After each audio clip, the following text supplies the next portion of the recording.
Père Molinier, retraite de Saint-Prix, du 27 au 31 août 1975. Première instruction. Nous ne pouvons pas réfléchir sans une lumière de Dieu, par conséquent nous ne pouvons pas réfléchir sérieusement sans déjà supplier un peu. Et si cette réflexion se tourne en supplication permanente, ce ne sera pas mauvais, puisqu'elle se transformera en prière, et que la prière est une chose plus importante que la réflexion. Néanmoins, même pour réfléchir, qu'il y ait ce soupçon que vos réflexions ne vaudront pas grand-chose s'il n'y a pas une lumière de Dieu, une lumière de la Sainte Vierge, ou du Saint-Esprit, selon votre goût, ou du Christ, qui viennent vous aider à réfléchir. Alors, je vous demande donc de prévoir un temps pour cela. Les lectures, vous êtes aussi assez, vous connaissez la plupart du temps depuis assez longtemps pour connaître les lectures que je pourrais vous suggérer, c'est pas la peine que j'y insiste. Les entretiens, nous allons y venir. La nuit d'adoration, ça c'est important, nous l'organiserons comme d'habitude, enfin il y aura tous les problèmes pratiques que ça soulève. Voilà les indications que j'avais à vous dire. Au point de vue de l'esprit de la retraite, une remarque qui est encore pratique mais qui va déjà plus loin, qui est déjà de l'ordre du fond. Essayez de faire un acte de foi ou demandez la grâce de faire un acte de foi qu'il va se passer quelque chose. Une retraite, c'est fait pour qu'il se passe quelque chose. C'est beaucoup plus fait pour répondre à un désir de Dieu que pour répondre à un désir de vous. Et ça me rappelle inopinément le souvenir d'un très grand industriel, et il était venu me présenter ses doutes de polytechnicien, car c'était un polytechnicien, ses doutes de polytechnicien sur les grandes données traditionnelles de la foi, en particulier le péché originel, et toute sa sympathie pour Teilhard de Chardin, qu'il avait aimé avant qu'il ne soit célèbre et qu'il doit aimer maintenant encore, alors qu'il commence à être oublié. Nous avons parlé, mais alors je me suis heurté à une difficulté pratique, concrète, immédiate. Il n'y avait pas le temps. Alors, il me posait des questions pour lesquelles c'est une de mes habitudes. Quand on me pose une question, j'ai toujours envie de répondre par un chiffre. Qui peut être 4 heures, 4 jours, 3 semaines, 5 mois, ou 10 ans. Ça veut dire le temps que je demande pour répondre à la question. Mais ça, la plupart du temps, c'est ça. Je mesure immédiatement et quelquefois rétrospectivement, car les questions sont toujours un peu les mêmes que nous roulons tous dans notre tête, y compris moi, c'est toujours les mêmes questions. Par conséquent, je mesure ce que j'ai pu élaborer de réponses, je ne peux offrir que ce que j'ai, c'est-à-dire ce que j'ai ruminé moi-même. Eh bien, je sais qu'il me faut, que j'ai déjà consacré un certain nombre d'heures à la question qu'on me pose. Tantôt j'en ai parlé de manière plus raccourcie, tantôt d'une manière plus déléguée, quelquefois pendant une retraite entière de 8 jours, j'ai parlé de la question qu'on me pose. Alors, j'ai envie de répondre 8 jours. Bon. Ce qui veut dire une retraite. Et alors, c'est ce que je lui disais, à certaines de ces questions, je lui disais 3 jours. Ça veut dire 3 jours ensemble. Bon, il avait une propriété, très belle propriété qu'il rêvait de me faire connaître dans les environs de Paris. Alors, il disait, ah oui, ce sera très bien, on sera tranquille, tous les deux pendant 3 jours. Il n'a jamais trouvé les 3 jours. Jamais. Voilà, c'est tout, c'est simple, aussi bête que ça. Il n'a jamais trouvé les 3 jours. Alors j'avais quelque chose à lui dire ou j'avais rien à lui dire, j'en sais rien. En tous les cas, s'il était venu me trouver, c'est dans l'espoir que je lui dise quelque chose, j'ai pas pu. J'ai pas pu parce qu'il n'y avait pas le temps. Eh bien, Dieu a certainement, et dans cette attitude-là, j'en suis sûr, alors je peux vous le dire de sa part, il a quelque chose à vous dire, et alors là, la Providence et l'Église vous proposant cela, Dieu vous dit 5 jours. Voilà. Il me faut 5 jours pendant lesquels tu me laisses parler. Et pour poursuivre la comparaison que j'ai prise au départ, pas plus tard qu'hier, j'ai dit à quelqu'un qui disons qui m'embête un peu, pour m'exposer des problèmes, quelqu'un que je connais depuis 20 ans. Alors, les problèmes qu'il me pose, je les connais aussi depuis 20 ans. Forcément. Et je ne peux pas dire qu'ils aient substantiellement évolué. Alors, il se plaignait que je ne l'écoute pas.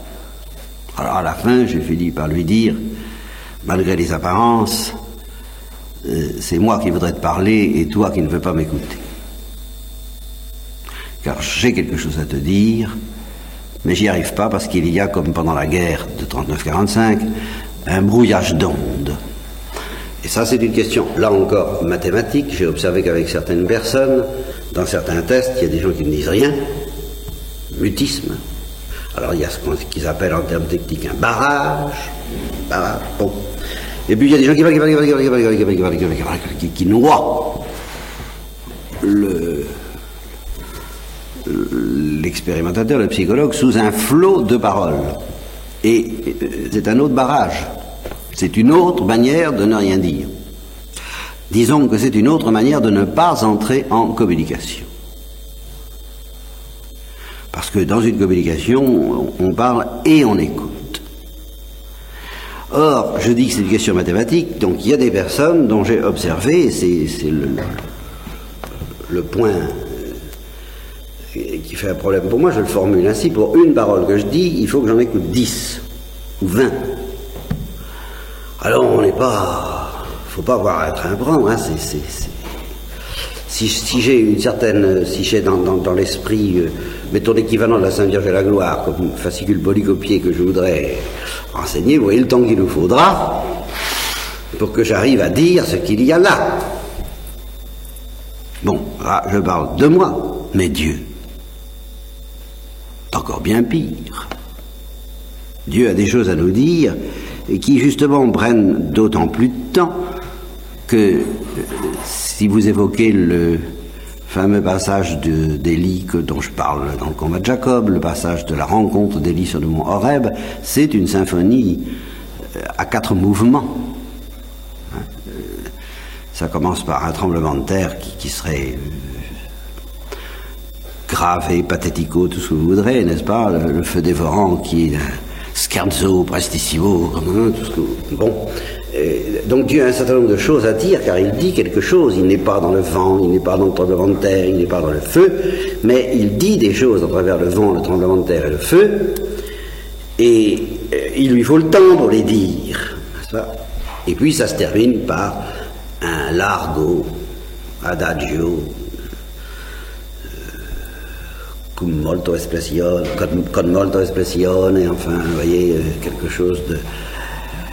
Alors là, il ne faut pas faire de bruit. Hein. Bon, si on veut entendre ça, et justement, ce qui s'est passé avant est destiné, dans une bonne mesure, à clore la bouche, et le cœur et la tête de ceux qui ont tant de choses en eux, tant de questions, de tourments, d'objections, qu'il faut attendre que le flot soit écoulé pour que Dieu puisse dire, bon, ben, tu vas me laisser parler maintenant. Je ne vais pas parler, je vais te chanter quelque chose. Je vais chanter mon amour à mon bien-aimé. Et alors évidemment, si... on pourrait faire de ces caricatures, vous savez, au sujet de cette affaire-là. Imaginez deux amoureux qui se rencontrent, qui discutent pour leur fiançailles ou pour leur mariage, n'est-ce pas? Et alors... le premier ou la première, peu importe, vous pouvez, alors là, ça je fais pas spécialement ni féministe ni anti-féministe, les hommes et les femmes sont aussi bêtes les uns que les autres dans ce domaine-là. Alors, donc l'un des deux, au choix, se met à expliquer comment il comprend la vie conjugale, il y a ci, il y a ça, là, l'autre, bien.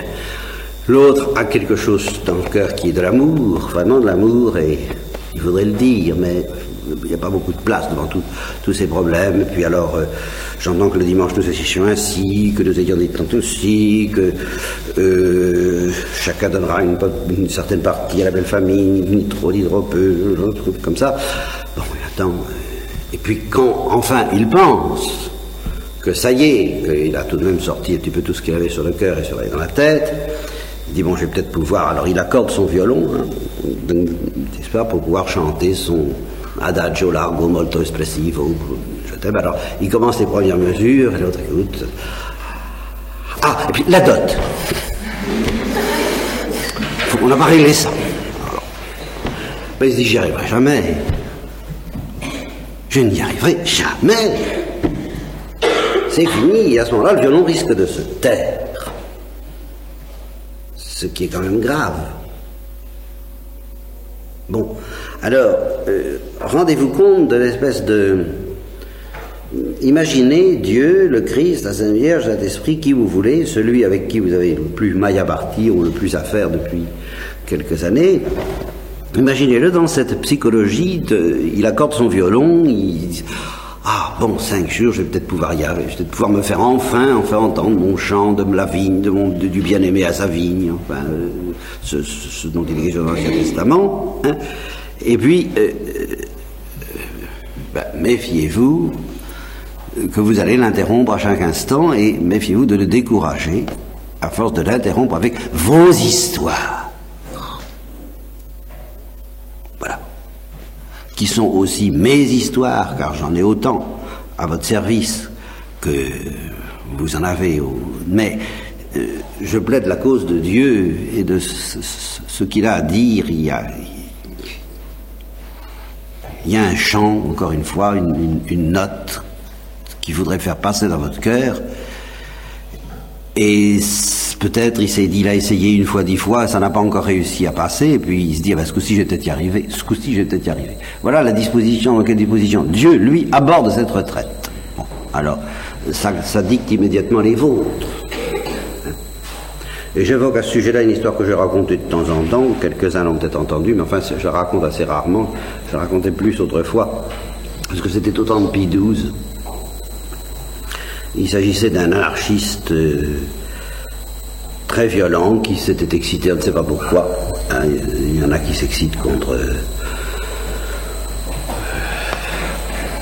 tel ou tel plaid de la société. Lui, il s'était excité contre le pape. Je ne sais pas pourquoi. C'était le pape, c'était Pie XII, c'était le grand responsable de tous les maux. C'était pas le souverain bien, parce qu'il ne le connaissait pas, mais c'était le souverain mal. Il y a beaucoup de gens comme ça qui, faute de connaître le souverain bien ou de le chercher, cherchent le souverain mal. C'est plus commode à certains égards parce que ça satisfait toute l'agressivité humaine. On va le détruire, n'est-ce pas? Et on consacre sa vie à détruire le souverain mal. Alors le souverain mal, c'était Pie XII, c'était le pape. Alors il avait aiguisé son couteau avec l'intention très ferme de passer à l'exécution et de purger la terre d'un aussi grand mal. Or, ça devait être un enfant, un caractériel, comme on dirait aujourd'hui, un dingue, enfin tout ce que vous voudrez, donc quelqu'un que Dieu aime. Et alors, la Sainte Vierge lui est apparue. Elle lui est vraiment apparue. Et alors, comme il ne se laissait pas impressionner pour si peu, aussitôt, il s'est mis à lui dire tout ce qu'il avait sur le cœur, et les raisons pour lesquelles il avait l'intention d'oxyre Pie XII. Alors ça y a été. Et je crois qu'elle l'a laissé parler un certain temps, avec beaucoup de patience. Et puis quand elle a estimé que ça commençait bien à faire et qu'il risquait il risquait de faire un second tour, vous voyez, une fois qu'on a parcouru l'ensemble de tout ce qu'on a sur le cœur, on recommence, n'est-ce pas? Alors, quand elle a vu qu'il risquait de passer au deuxième tour, elle lui a simplement dit ce mot italien qui en dit très éloquent, basta. Ça suffit, ça va bien comme ça. Hein. Bon, puis moi je vais parler à mon tour. Alors je sais pas ce qu'elle lui a dit, en tout cas elle l'a converti, et il est allé offrir son couteau à Pie XII qu'il a gardé. Je crois que c'est dans les archives du Vatican. On pourrait vous le montrer peut-être, je ne sais pas. En tous les cas, je me suis laissé raconter cette histoire au temps de Pie XII, que ça faisait partie de la collection des objets du musée du Vatican. Mais ce qui m'avait frappé dans cette histoire et enchanté, c'est ce basta. Ça, voilà. Et réfléchissez-y un petit instant dans vos heures de réflexion, cherchez-en une que vous n'ayez pas déjà faite. Celle-là, Dieu vous l'autorise, parce qu'elle est vraiment neuve. Mais une qui ne fait pas partie d'un certain circuit, qui est le circuit personnel de chacun, nos 24 heures, n'est-ce pas, 24 heures du mois, un certain circuit dont vous apprendrez d'ailleurs si vous avez cette espèce de loyauté et d'humilité, de reconnaître que vos pensées suivent un certain cours qui est toujours un peu le même, que ça tourne en rond, que finalement ça tourne toujours un peu en rond, avec des variantes, comme pour les circuits automobiles, mais enfin c'est toujours un peu ça. Eh bien, surprenez-vous en flagrant délit de circuit. Et puis dites-vous, basta. Faut bien que ça cesse quand même de temps en temps. Arrêtons les moteurs et essayons d'écouter. Ah oui, d'écouter. Et alors, écouter, ça ne veut pas dire, ça aussi j'ai mis beaucoup de temps à comprendre cette chose-là, que le silence, ça ne veut pas dire de se taire. Il y a une manière de se taire qui n'est pas silencieuse du tout, c'est la manière de se taire hermétique, dont je vous ai parlé. De même qu'il y a une manière de parler qui ne dit rien, il y a une manière de se taire qui n'écoute pas, et il y a une manière de parler qui écoute, parce que ça consiste à poser des questions, mais alors des questions qui ne sont pas des trucs pour ramener notre circuit. C'est ça qu'il y a question et question. Il y a des gens qui vous posent des questions et avec lesquels alors on est heureux de parler parce qu'ils vous posent des questions qui font partie de votre circuit, de celui que vous voulez essayer de leur faire comprendre. Et alors ils insistent, ils entrent dans oui mais alors vous avez dit ceci, or vous avez dit cela et comment ça s'arrange. Alors là on voit que ça y est, ils sont entrés dans le jeu, ils écoutent même quand ils posent des questions, même quand ils vous interrompent, ils écoutent encore. C'est vous qu'ils écoutent, c'est pas eux. Ça, bien difficile. Alors, naturellement, il y a quelquefois des conjonctions, car Dieu nous écoute, entre notre circuit, nos petites pensées à nous et les grandes pensées de Dieu. Enfin, dites-vous que ce sont des conjonctions foncièrement accidentelles. La plupart du temps, nos pensées, autant le ciel est élevé au-dessus de la terre, autant les pensées de Dieu sont élevées au-dessus des nôtres. Par conséquent, avec notre petit circuit, nous n'allons pas loin. Vous savez, j'ai souvent dit qu'il fallait que la douceur de Dieu déchire notre cœur, il faut aussi que la lumière de Dieu déchire nos ténèbres, et nos ténèbres, dans le concret, c'est notre circuit. C'est ça, c'est l'ensemble des propositions, des thèmes, des marottes, des rengaines, et même des questions sur lesquelles nous revenons inlassablement comme un disque, n'est-ce pas? Ça, c'est extrêmement net, si vous voulez bien vous en rendre compte. Ça revient toujours. Eh bien, il faut accepter il faut demander qu'au cours d'une retraite, ce circuit soit un peu brisé, un peu déchiré, et il est tout de même normal que le premier effet produit par un tel déchirement soit effectivement un déchirement, une déroute, une souffrance, une panique, je ne sais plus où j'en suis, qu'est-ce qui va m'arriver, qu'est-ce que ça veut dire, mes idées sont en miettes, la maison est par terre. C'est normal. Ça prouve, comme dit Molière, que le remède agit. Que Dieu est là, parce que la première chose qu'il fait, c'est effectivement de casser le circuit. C'est forcé, non pas pour le plaisir de le casser, mais parce que c'est pour introduire autre chose. Voilà. Ceci, ce sont donc des remarques préliminaires qui pourraient nous suffire pour une première instruction sur l'esprit dans lequel faire cette retraite, esprit qui y aurait d'ailleurs intérêt à poursuivre toute la vie, et d'ailleurs, si quelqu'un une seule fois dans sa vie fait un effort sérieux dans ce sens, il ne l'abandonne plus facilement après, parce qu'il reçoit un tel centuple. Après un mauvais moment, justement, il se sent régénéré. C'est ça la régénération baptismale. Il se sent régénéré, il sent que quelque chose a sauté en lui et que, après un moment très douloureux, une lumière nouvelle lui a été donnée. Et alors, évidemment, comme la nature humaine a le besoin et dans une certaine mesure le droit de souffler après des événements de ce genre, des déchirements de ce genre, il est tout à fait légitime de dire bon, ça va, bien, maintenant je vais retrouver un nouvel équilibre, enrichi de cette perception nouvelle que je n'avais pas eue jusqu'à présent. Je n'avais pas compris telle chose de l'Évangile ou telle chose de l'amour de Dieu. Seulement, très bien, c'est légitime, mais au bout d'un certain temps, infailliblement, vous reconstituez un nouveau circuit. Un circuit intégré et un circuit intégrant. Alors, la nouvelle lumière reçue. Alors, vous avez enrichi le circuit, mais c'est encore un circuit. Il faudra de nouveau qu'il soit brisé jusqu'au jour, qui est l'heure de la sainteté, où il n'y a plus de circuit du tout. Où il n'y a plus rien. C'est le sens du rien de Saint Jean de la Croix. Il n'y a plus rien dans lequel vous soyez chez vous. Parce que ça plane, ça nage dans une espèce de pression constante, océanique, de la lumière divine qui ne vous permet plus de reconstituer le moindre circuit. Et Dieu n'est en repos que le jour où vous avez renoncé à ce repos de vous faire votre petite philosophie, de votre petite théologie. Bien.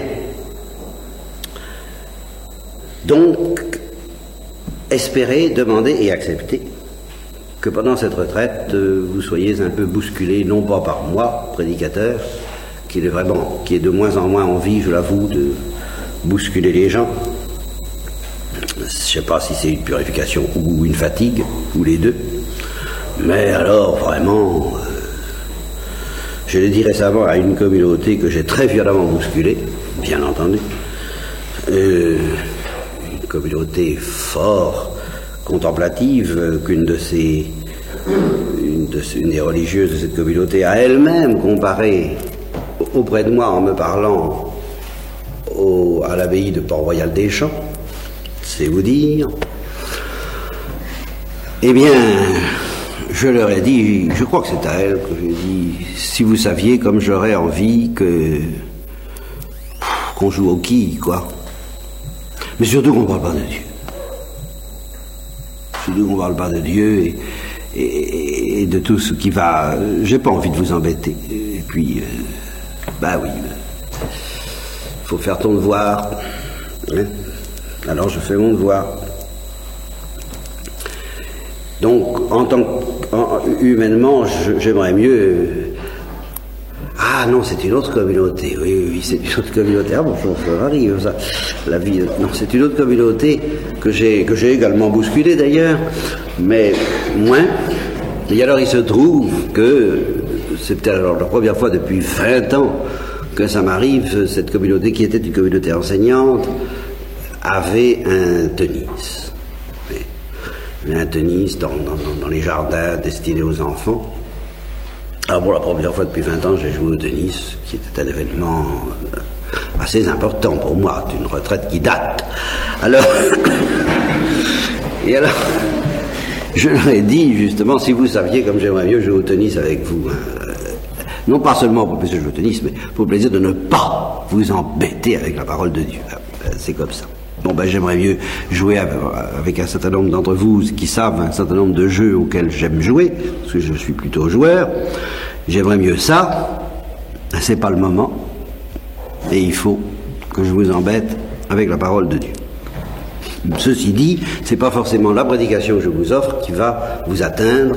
Ça peut être un moment de méditation, de ceux dont je vous ai parlé, une heure d'adoration qui, je l'ai remarqué pour les récollections, est extrêmement puissante et efficace, cette heure d'adoration du Saint-Sacrement la nuit. C'est à ça que je crois, c'est ça qui me soutient, c'est ça qui me soutenait encore tout à l'heure, parce que j'ai toujours une grande appréhension au début d'une retraite, toujours, même si c'est une communauté que je connais bien, et vous êtes en un sens une communauté que je connais bien, j'ai toujours une grande appréhension. Je me suis dit, mais tu es idiot, parce que ce que tu dis a tellement peu d'importance. Et c'est vrai, en un sens, ce que je dis n'a aucune importance. Ce qui est important, c'est ce que vous allez faire. Et ce que est beaucoup plus important encore, ce que Dieu va faire si vous le laissez faire. Voilà ce qui est important au cours de cette retraite. Et puis alors moi, j'apporte mon petit grain de sel, où je dis littéralement n'importe quoi. Ça, c'est ma consolation, c'est pas ma consolation, enfin j'ai vraiment besoin de pouvoir me dire que je dis n'importe quoi, parce que j'ai connu cette tentation il n'y a pas longtemps de me dire il vaut mieux ne rien dire que de dire n'importe quoi. Et là, je suis tombé justement sur peut-être une carmélite, je ne sais pas, une une contemplative qui m'a dit, quand je vous ai entendu dire ça, ah oui, je vois qui c'est, quand je vous ai entendu dire ça, j'ai eu de la peine, et puis j'ai senti que vous étiez en proie à cette tentation depuis un certain nombre de mois, d'avoir envie de vous taire plutôt que de dire n'importe quoi, et j'ai été content de vous entendre dire, car je l'avais dit en communauté, en conférence, j'avais dit j'ai eu cette tentation, et puis j'ai compris que c'était une tentation, et qu'il fallait réagir contre cette tentation par la formule inverse, il vaut mieux dire n'importe quoi que de ne rien dire du tout. Tout au moins en tant que prêcheur. Alors ça m'a...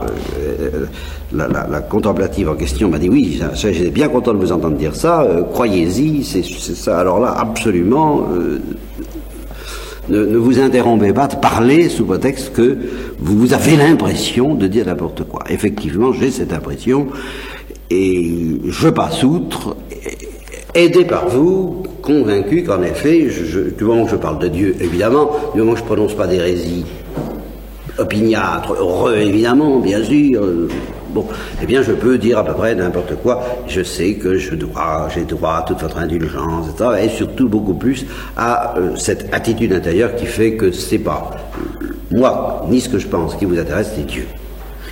Et ce qui va vous dire à travers tout ça. Ceci dit, eh bien, le thème de la retraite, tout au moins le thème du début de la retraite, parce que je ne suis pas assez présomptueux pour préjuger du thème de la fin de la retraite, vous pensez bien, ou même du milieu. Non. Mais le thème du début de la retraite, ce sera l'obéissance. Ça m'est venu à l'esprit. Comme ça. Il n'y a pas. Je me suis dit, tiens, on va parler de l'obéissance. Ça présente plusieurs avantages. D'abord, ça se situe dans la ligne des récollections. Pour ceux qui ont suivi les récollections ou qui ont entendu les enregistrements des récollections, j'ai parlé pendant un an de la sagesse et de la folie des conseils évangéliques. C'est-à-dire qu'à propos des conseils évangéliques de pauvreté, de chasteté et d'obéissance, j'ai dit, il y a dans ces trois domaines une sagesse obligatoire, un minimum de pauvreté sans lequel on ne peut pas être chrétien, un minimum de chasteté sans lequel on ne peut pas être chrétien, même si on est marié, et un minimum d'obéissance sans lequel on ne peut pas être chrétien. C'est ce que j'appelle la sagesse obligatoire de ces trois choses-là. Et puis, il y a une folie facultative. Et j'ai essayé d'expliquer en quoi consistait la folie facultative de la chasteté, de la pauvreté et de l'obéissance, mais je suis allé assez vite sur l'obéissance. Par conséquent, ça peut être une prolongation qui en vaut une autre des récollections, que de commencer au moins la retraite par un certain nombre d'instructions, je ne sais pas combien, sur la sagesse obligatoire et la folie facultative de l'obéissance. Autre chose m'a donné cette idée, une confidence de quelqu'un avec qui je me suis battu pendant des années, je me bats pas mal avec tous ceux qui me connaissent, tous ceux qui me connaissent le savent, bien. Alors, ceux qui me connaissent bien, enfin, ceux qui, justement, avec qui j'ai eu affaire, vraiment affaire, et qui m'a dit cette phrase assez remarquable, en un sens, m'a dit, oui, il y a eu une période, m'a rappelé le cours de sa vie, sa conversion, ses déboires, ce que cette personne a trouvé ou pas trouvé auprès des prêtres, et puis vint le père Molinier, qui m'a tout donné. Bien. Et ceci dit, en même temps, il paraît, alors ça c'est la découverte que j'ai faite à ce moment-là, que le jour où j'ai parlé de direction spirituelle, cette personne a ouvert de grands yeux en disant ce que ça veut dire, et ceci après plusieurs années de dialogue, plus ou moins orageux d'ailleurs, cette personne me dit, moi j'ai jamais compris et je ne crois pas à la direction spirituelle. Autrement dit, la notion de l'obéissance à un directeur, non, je ne comprends pas. Et en même temps, le père Molinier lui a tout donné. Voilà. Alors là, on va tout de même poser une question. Et je rapprochais ça d'autres expériences que j'ai faites avec un certain nombre d'autres personnes, soit des personnes qui frôlaient la vocation, c'est de plus en plus fréquent, soit des personnes qui ne pouvaient plus avoir la vocation religieuse, mais qui avaient envie de se consacrer à Dieu, de chercher Dieu avec le même absolu qu'on peut y mettre dans la vie religieuse. Et vous savez que je me suis spécialement consacré en un sens aux laïcs qui cherchent Dieu dans ces conditions-là, parce que j'ai rencontré souvent, en effet, des pères de famille, des mères de famille, ou des laïcs non mariés mais non mariables, enfin disons, non mariables, je veux dire que l'âge était passé, ou les conditions ne s'y prêtaient pas, enfin que sais-je, ou veuves, tout ce qu'on voudrait, quoi, qui recevaient des grâces mystiques. Alors ça, j'y croyais, et l'expérience m'a confirmé que c'est bien vrai, que Dieu, et j'ai toujours encouragé à demander les grâces dont parle la Sainte Vierge quand elle apparaît à la médaille miraculeuse, la chapelle, quand elle apparaît Catherine de Labouré, où il y avait des rayons qui sortaient de ses mains, certains étaient noirs, et elle a dit ce sont les grâces que on ne reçoit pas, ce sont les grâces perdues, ce sont les grâces qui se perdent parce que justement on n'en profite pas, ceux à qui elles sont destinées ne les reçoivent pas. J'ai toujours eu l'instinct et j'ai toujours encouragé à demander toutes ces grâces qui se perdent, n'est-ce pas? Je dis que c'est un instinct normand chez moi, n'est-ce pas? Les bonnes occasions, il ne faut jamais les rater. Et je me suis dit, ces grâces sont peut-être moins chères que les autres, n'est-ce pas? Elles seront peut-être soldées. Puisqu'on n'en a pas voulu, comme ça fait toujours un peu peur, les grâces, peut-être que celles-là coûteront moins cher. Donc je les ai toujours demandées pour moi, j'ai invité à les demander pour ceux qui étaient dans la vie laïque, et en particulier, je crois qu'il y a des grâces que les religieux, que les consacrés, que les prêtres refusent, esquivent, repoussent, et qui se trouvent un peu sans emploi, et j'invite beaucoup les laïcs à demander ces grâces. Le résultat, c'est qu'effectivement, j'ai observé que la vie mystique n'est pas du tout absente de la vie laïque, loin de là, et que Dieu désire beaucoup que de non-consacrés officiellement soient des consacrés invisibles et reçoivent une plénitude parfois supérieure à celle que je vois dans les couvents. Ceci dit, eh bien, dans un cas comme dans l'autre, un des principaux obstacles, je l'avoue, qui me semble, il y en a d'autres bien sûr, enfin, un des principaux obstacles que devant lesquels je commence à baisser un peu les bras, oui, justement, peut-être par fatigue, et là encore, peut-être aussi une purification de ma part, je vais vous dire pourquoi tout de suite, c'est c'est tout simplement l'esprit d'indépendance, l'attachement à son indépendance. C'est l'esprit d'indépendance qui me paraît, dans beaucoup de cas, être la principale objection, la principale résistance que certains opposent à la vocation religieuse. Alors là, la vocation religieuse qui se présente, très réelle, n'est-ce pas? Eh bien, au fond, ils sont prêts ou elles sont prêtes à ne pas se marier, ils sont prêts ou elles sont prêtes à vivre dans la pauvreté, mais leur indépendance, c'est dur. C'est dur de renoncer à ça. Bon, donc, la question de l'obéissance risque d'être vraiment névralgique, puisque ça n'est ni la pauvreté ni la chasteté qui les empêche de franchir le pas.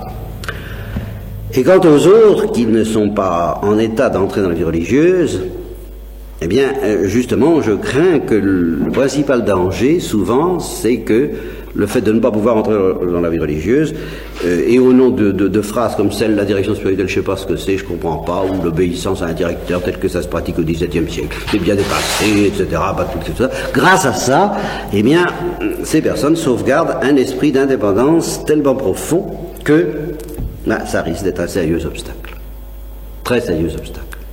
Et je vous dis que je commence à baisser les bras devant cet obstacle parce que c'est vrai que je pouvais avoir un instinct naturel de domination, avouons-le, nous sommes tous pécheurs, qui avait envie de briser cette indépendance par des moyens humains ou une persuasion humaine ou une domination, une influence humaine, une pression humaine de ma personnalité qui, paraît-il, est très forte. Eh bien, ça s'en va de plus en plus.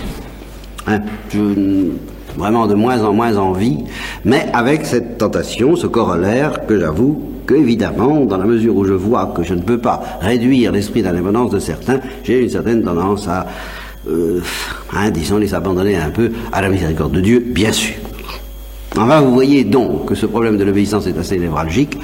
Je vous promets de bafouiller consciencieusement à ce sujet, comme toujours, je ne pourrais pas m'engager dans quoi que ce soit si je n'avais pas votre indulgence, comme je vous le disais, et puis le droit de faire toutes les digressions, puis de changer de sujet et de ne plus parler de l'obéissance peut-être dès la prochaine instruction. Ça, c'est un droit que je me réserve absolument, sans lequel je ne pourrais pas parler. Mais enfin, mon intention, c'est de toucher à ce domaine que je crois vraiment très névralgique, d'autant plus qu'il est tellement combattu aujourd'hui, qu'on ne veut tellement plus entendre parler de l'obéissance au nom du christianisme adulte, que là, il y a peut-être tout de même quelque chose qui vraiment paralyse Dieu dans son désir de se donner à vous.